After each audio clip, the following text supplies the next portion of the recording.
हम सब जानते हैं कि धर्म अध्यात्म से जीवन में दुखों से मुक्ति संभव है, आनंद जीवन में प्राप्त हो सकता है, सुकून जीवन में मिल सकता है, प्रेम की प्राप्ति हो सकती है। मगर हम सब ये देखते हैं कि ऐसा हो नहीं रहा।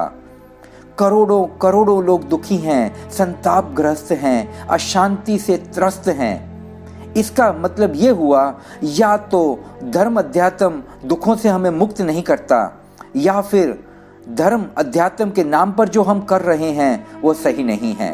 दो ही कारण हो सकते हैं।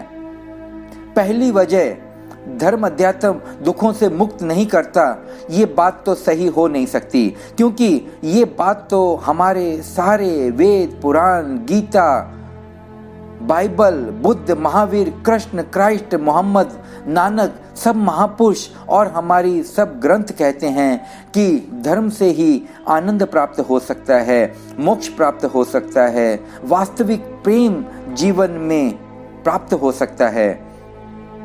यानी पहला कारण तो संभव हो ही नहीं सकता।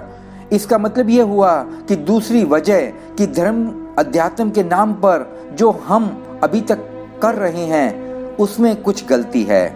लोग समझ नहीं पाते और पंडित, पुरोहित, मौलवी भोले लोगों को अंधविश्वास के जालों में उलझाए रखते हैं और व्यक्ति उन्हीं रीति रिवाजों को, बताई हुई धारणाओं को, अंधविश्वासों को ही धर्म अध्यात्म गिनने लगता है।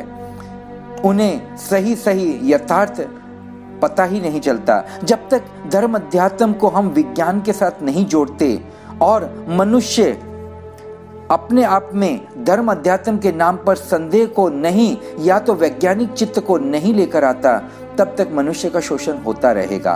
अंधविश्वास फूलेगा फलेगा।